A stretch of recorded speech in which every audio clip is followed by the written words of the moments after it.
Hi guys, welcome back to my YouTube channel और एक मरतबा फिर आपके सामने एक नई वीडियो के साथ। जैसा कि टॉपिक से ही पता है, हमने आज जो डिस्कस करना है वो प्री कास्ट रिफ्यूज़ल के बारे में डिस्कस करना है। वो कौन से रीजंस हैं, वो कौन सी वजूहात हैं जिसकी वजह से आपका कास्ट इंटरव्यू रिफ्यूज़ हो जाता है या फिर रिजेक्ट हो जाता है। तो ये सारी वजूहात, ये सारे रीज़न इसी वीडियो में हम डिस्कस करेंगे और साथ में आपको ये भी बताएंगे कि आपको क्या ऐसा करना चाहिए जिससे आपके चांसेस प्री कैस्ट इंटरव्यू पास करने के ज़्यादा से ज़्यादा बढ़ जाएं। ये सारी चीज़ें इसी वीडियो में डिस्कस करेंगे, लेकिन चैनल पर अगर नए हैं तो चैनल को सब्सक्राइब करें, बेल के बटन को प्रेस करें और ख़ास तौर पर ALL ऑल को क्लिक करें ताकि हर वीडियो का नोटिफिकेशन आप तक मौसूल हो सके। देखें, इस वीडियो में मैं आपको 2 टिप्स भी बताऊंगा जो कि इस वीडियो को आखिर तक वॉच कीजिएगा। अगर आप उसको फॉलो करते हैं तो मैं 100% आपको इंश्योर कराता हूं कि आप अपना प्री कैस्ट इंटरव्यू पास कर सकते हैं। वो क्या 2 टिप्स हैं, उसको हम बाद में डिस्कस करेंगे। सबसे पहली चीज़ हमें ये डिस्कस करनी है कि ये प्री कैस्ट इंटरव्यू क्यों लिया जाता है। देखिए, हर किसी का प्री कैस्ट इंटरव्यू नहीं होता। डिपेंड करता है प्रोफाइल के ऊपर, स्टूडेंट्स की एप्लीकेशन के ऊपर डिपेंड करता है। कुछ स्टूडेंट्स का प्री कैस्ट इंटरव्यू होता है, कुछ का नहीं होता है। ये टोटली डिपेंड करता है एडमिशन ऑफिसर का, जब वो आपकी एप्लीकेशन को गो थ्रू कर लेता है। अगर उसे किसी भी किस्म की कोई क्यूरी होती है, कन्फ्यूजन होती है, तो फिर वो रिक्वेस्ट करता है कि इस कैंडिडेट का हमें प्री कैस्ट इंटरव्यू अरेंज करना है। उसके बगैर वो कैस्ट लेटर इशू नहीं करता है। तो ये वो रीज़न है जिसकी वजह से आपका प्री कैस्ट इंटरव्यू की कॉल आती है। अब प्री कैस्ट इंटरव्यू में जो सबसे बड़ा रिफ्यूज़ल का रीज़न है वो क्या हो सकता है? देखिए, सबसे बड़ा जो रिफ्यूज़ल का रीज़न है वो है आपकी एप्लीकेशन। क्योंकि आप जब एप्लीकेशन सबमिट कराते हैं, उसमें जो भी चीज़ें आप उसमें डिटेल में लिखते हैं, जिसमें आपकी पर्सनल डिटेल हो गई, आपकी क्वालिफ़िकेशन हो गई, और जो सबसे इम्पोर्टेंट चीज़ है वो है आपका स्टेटमेंट ऑफ पर्पस या पर्सनल स्टेटमेंट। देखिए, ये जो SOP है, यही डिसाइडर डॉक्यूमेंट होता है आपको चेक करने के लिए। आपको प्री कैस्ट इंटरव्यू में SOP जब वो रीड करता है और आपसे क्वेश्चन पूछता है कि आया जो आपने लिखा है, क्या जो आप क्लेम कर रहे हो, आप में जो जो क्वालिटीज़ हैं, क्या आपके अंदर वो क्वालिटीज़ हैं। इस इंटरव्यू के ज़रिए वो ये चीज़ चेक करता है या फिर इसको वेरीफाई करने की कोशिश करता है। मिसाल के तौर पर आपने अपने SOP में लिखा है कि आपके अंदर बहुत अच्छी नेटवर्क स्किल्स है, आप में लीडरशिप क्वालिटीज़ हैं, और आपने बाकायदा अपने फ्यूचर प्लान को लिखा हुआ है, और आपने साथ में ये भी लिखा हुआ है कि आप क्यों स्टडी करना चाहते हैं यूनाइटेड किंगडम। ये सारी चीज़ें आपने एक्सप्लेन की हुई हैं। अब वो क्या कर रहा है, इसी चीज़ को वेरीफाई करने की कोशिश कर रहा है कि जी, जो जो चीज़ आप क्लेम कर रहे हो, क्या आपके अंदर ये चीज़ें मौजूद हैं, या आपके अंदर जो भी चीज़ें हैं उसको किस तरीके से वो वेरीफाई कर सकें। नंबर एक चीज़, देखें, अगर आप पहले भी पिछली वीडियो में मैंने यही कहा कि बेशक आप एजेंट से अपनी जो है ना, क्या कहते हैं, एडमिशन को आप अप्लाई करें एजेंट्स के थ्रू, लेकिन जो प्रोफाइल के अंदर आपका SOP है वो आपको खुद लिखना चाहिए। उसका फ़ायदा क्या है? देखिए, उसका फ़ायदा ये है कि जो चीज़ आप खुद से लिखते हैं वो चीज़ आपको प्रूफ करने में मसला नहीं होता।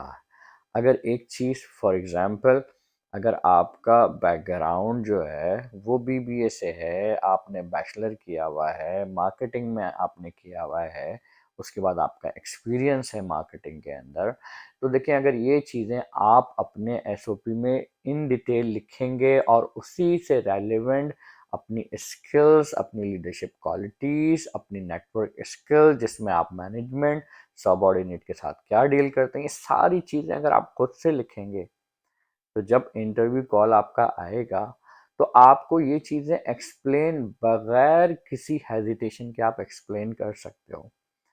लेकिन अगर ये चीज़ें आपने खुद से नहीं लिखी हैं, तो अब क्या होगा कि वो चीज़ें जो आपने किसी से लिखवाई हैं, सही है, तो उसके लिए भी एक हल है कि फॉर एग्जांपल अगर आपके एजेंट ने लिखा है या आपने अपने टीचर से लिखवाया है, तो आपको बाकायदा उसको गो थ्रू करना चाहिए कि आया इसने ये चीज़ें मेरे प्रोफाइल के हिसाब से लिखी हैं या प्रोफाइल से थोड़ा सा आगे पीछे कर दिया है। तो यानी आपको प्रूफ रीड करना पड़ेगा और आपको प्रूफ रीड के बाद कंफर्म करना पड़ेगा कि हाँ जी, ये स्टेटमेंट ऑफ पर्पस ज़्यादा बेहतर है और आपको वही सबमिट करना चाहिए।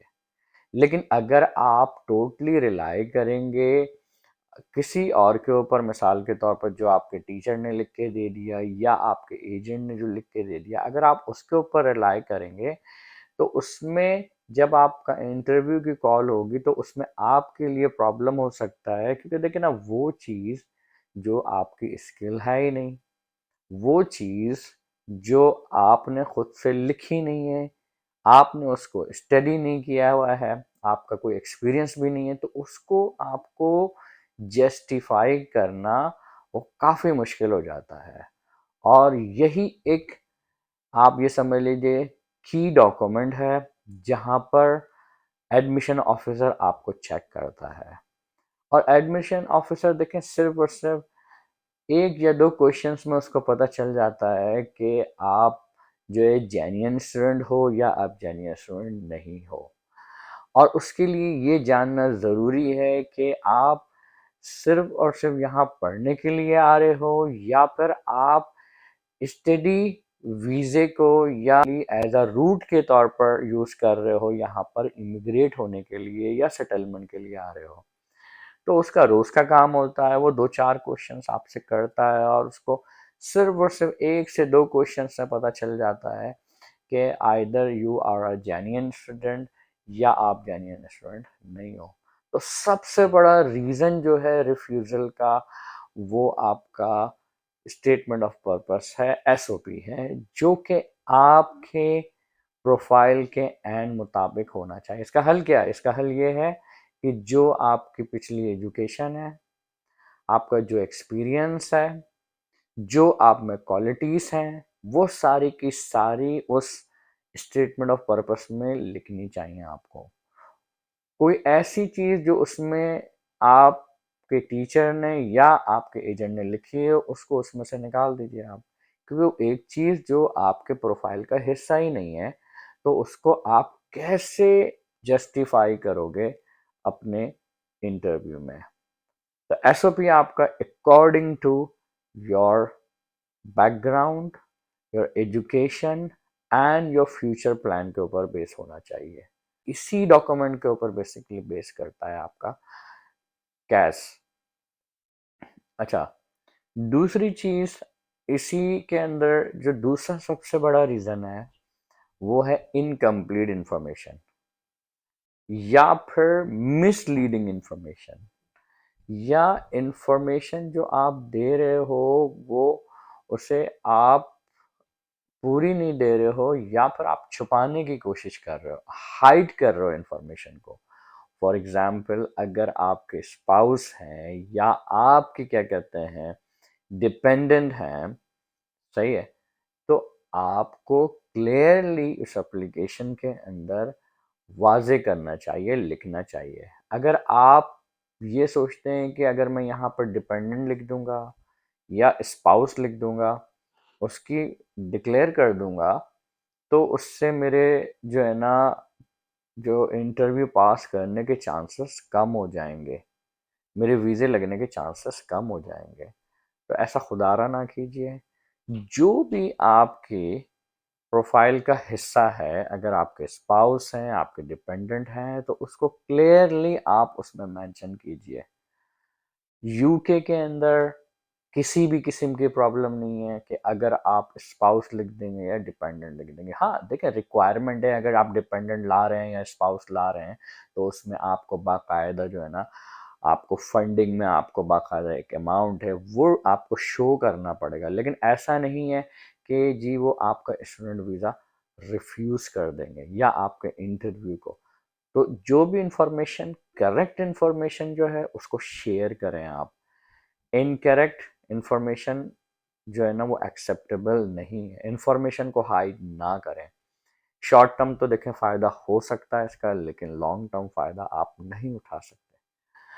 इसी के बाद हम बात करेंगे, जो तीसरा सबसे बड़ा रीज़न है वो यही है कि आपसे जो इंटरव्यूअर है वो ये पूछता है कि आपके फ्यूचर प्लान क्या हैं, और आप will you return to your country or not. तो आपने यहाँ पर उसको एक्सप्लेन किस तरह से करना है। आपने उसको ये नहीं कहना कि नहीं जी मैंने यूके तो इसलिए आ रहा हूँ स्टडी के लिए, सेटलमेंट के लिए मैं आ रहा हूँ यहाँ पर, पढ़ूंगा, पढ़ने के बाद यहीं पर रह जाऊँगा, ऐसा आपने हरगिज़ नहीं करना। बल्कि आपने उसको अपना कंप्लीट फ्यूचर प्लान बनाना है। देखिए, अगर फॉर एग्ज़ाम्पल इसको इस तरह से मैं बताऊं कि फॉर एग्ज़ाम्पल अगर आपके पेरेंट्स अगर जॉब करते हैं और आप भी प्रीवियस एक्सपीरियंस है आपके पास, तो उसको यही कहें कि मैंने वापस आकर जो है ना किसी भी दूसरी मल्टीनेशनल कंपनी को जो है ना ज्वाइन करना है। जो भी आपके दिमाग में है, माइक्रोसॉफ्ट हो गया, गूगल हो गया, या फिर आपका और कोई मल्टीनेशनल कंपनी है, उनके ऑफिस जो मौजूद हैं उनको मैंने ज्वाइन करना है। और अभी मैं एज आ क्या कहते हैं मार्केटिंग मैनेजर के तौर पे काम कर रहा हूँ। I will be head of this department after completing this programme for this company. तो आपको ये क्लियर करना पड़ेगा कि आपका विजन क्या है इस डिग्री करने के बाद। और दूसरी चीज़, अगर फॉर एग्जांपल अगर आपका कोई फैमिली बिजनेस है तो आप उसको ये कह सकते हो कि मैं यहाँ पर आने के बाद अपने फैमिली बिजनेस को जो स्किल सीख कर आऊँगा उस पर मैं अप्लाई करूँगा। और अपने फैमिली बिजनेस में जो है ना सिर्फ ये है कि अपनी फैमिली को हेल्प करूँगा, बल्कि इसमें जो भी मॉडर्न टूल्स मैं सीख कर आऊँगा उसको मैंने क्या कहते हैं उससे अपने बिजनेस को मैंने बेनिफिट्स पहुँचाना है।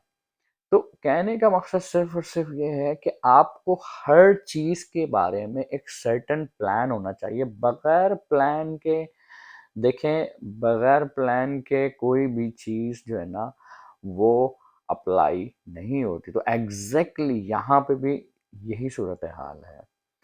वो आपसे क्या कर रहा है, ये दो तीन की क्वेश्चंस पूछकर आपसे ये जानने की कोशिश कर रहा है कि आप एक जेन्युइन स्टूडेंट हो या नहीं हो। तो ये वो तीन बड़े रीजंस हैं जो ज़्यादातर आपके प्री कैश इंटरव्यू में पूछे जाते हैं, और यही आपके रिफ्यूज़ल के रीज़न बनते हैं। अच्छा, अब आखिर में मैं आपको जो आपसे मैंने कहा था कि मैं आपको टिप बताऊंगा या टिप्स शेयर करूंगा आपके साथ कि किस तरीके से आप अ, अपने इंटरव्यू को सक्सेसफुल बना सकते हैं। देखिए, पहला टिप तो ये है कि आप ऑनेस्टी होनी चाहिए और आपके अंदर कॉन्फिडेंस होना चाहिए। ये दो वो की एलिमेंट्स हैं जिससे आप दुनिया के हर इंटरव्यू पास कर सकते हैं। तो इसका मतलब ये कि देखिए ना, अगर एक चीज़ जो आपकी पर्सनैलिटी और प्रोफाइल का हिस्सा है उसको एक्सप्लेन करना तो कोई मसला ही नहीं है आपके लिए। अगर आपसे आपको उसको प्रिपेयर करने की भी ज़रूरत नहीं है। आपको आपसे कोई भी क्वेश्चन ये पूछेगा कि अच्छा आप मुझे ये बताइए कि आपने किस स्कूल से अपनी जो है ना एसएससी एग्ज़ाम पास किया है आपने, या आपने एफएससी किससे किया है। अच्छा, आप आप कौन सी कंपनी में काम करते हो, कौन से डिपार्टमेंट में काम करते हो, क्या डेजिग्नेशन है। If I am going to ask you these question, so you would say bluntly कि सर मैं ये काम करता हूँ। आपको सोचना नहीं है क्योंकि ये आपके प्रोफाइल का हिस्सा है। तो इसका मतलब क्या हुआ कि ईमानदारी के साथ जो भी चीज़ें आपके प्रोफाइल को मैच करती हैं आपने वही डिक्लेयर करना है। ऑनेस्टी के साथ जो है ना वही चीज़ें लिखनी है, उसके अलावा आप ना लिखें।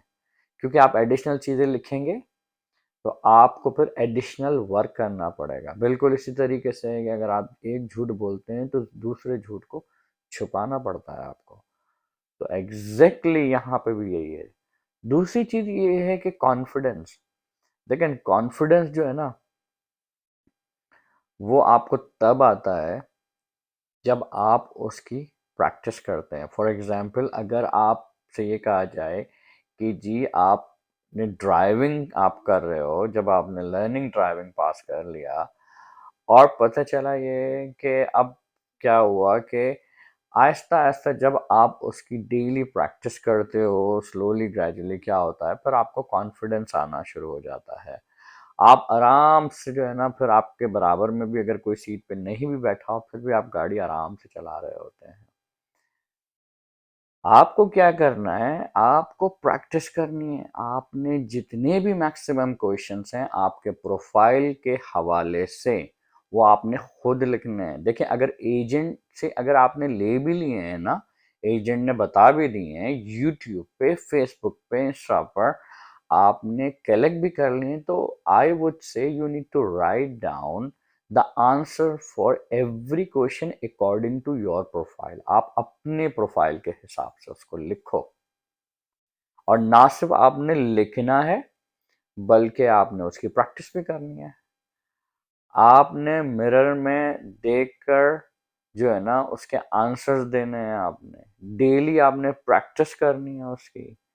आई वुड सजेस्ट आपने मॉक इंटरव्यू जो है ना उसकी प्रिपरेशन करनी है। आपने जहाँ कहीं भी जो है ना मॉक इंटरव्यू हो रहे हैं प्री कैस्ट के, आपके कंट्री में, आपके सिटी में, आप देखें, आप ज्वाइन करें और उस इंटरव्यू की प्रैक्टिस करें। अगर ऐसी सहूलत नहीं है आपके पास तो आप अपने टीचर से कहिए, अपने एजेंट से कहिए, अपने दोस्त अहबाब से कहें, उनको क्वेश्चंस दे दें, उनसे कहें कि जी मुझसे आप जो है ना जूम के ऊपर मुझसे इंटरव्यू कीजिए। और फिर उसके बाद इंटरव्यू को रिकॉर्ड करें। रिकॉर्ड करने के बाद उसको देखें कि जो क्वेश्चंस आप से पूछे जा रहे हैं आप उसका जवाब क्या दे रहे हो। इससे क्या होगा कि आपको खुद पता चलेगा कि आप किस हद तक जो है ना आप जवाब दे सकते हो, कहाँ पर आप लैग कर रहे हो। लेकिन ये चीज़ किससे डेवलप होगी, ये सिर्फ और सिर्फ प्रैक्टिस से होगी। तो आपको क्या करना है, पहली चीज़ आपने क्या करना है, आपने सारे क्वेश्चंस को लिखना है खुद से। और लिखने के बाद जो है ना आपने क्या करना है, लिखने के बाद आपने उसकी प्रैक्टिस करनी है। प्रैक्टिस करने के बाद आपने मॉक इंटरव्यू में जाना है। और अगर इसमें आपको किसी की किस्म की हेल्प चाहिए या सपोर्ट चाहिए मेरी तरफ से, तो आप जो है ना इंस्टा पे मुझे फॉलो कर सकते हो, मैसेज कर सकते हो। I do have a team with a native speaker as well. I will arrange the mock interview as well. So do not hesitate to contact me on Insta or Facebook. तो ये थी आज की video जिसके अंदर आपको ये मैंने बताया कि क्या रीजंस हैं आपके प्री कैश इंटरव्यू रिजेक्ट होने के या रिफ्यूज़ल के, और साथ में आपको ज़बरदस्त टिप्स बताई हैं मैंने आपको। ये टिप्स हर जगह काम करेंगे आपके फ्यूचर में। आपको ऑनेस्टी और आपने प्रैक्टिस करनी है। अगर आप ये दो चीज़ों पे काम करोगे आपका 100% इंटरव्यू पास हो जाएगा। ना सिर्फ प्री कैस्ट बल्कि आपका एम्बेसी का भी इंटरव्यू पास हो जाएगा। तो ये थी आज की वीडियो जिसके अंदर हमने ये सारी चीज़ें डिस्कस की। अगर आपका कोई भी क्वेश्चंस है प्री कैस्ट इंटरव्यू के हवाले से, कमेंट सेक्शन में जाकर पूछ सकते हैं।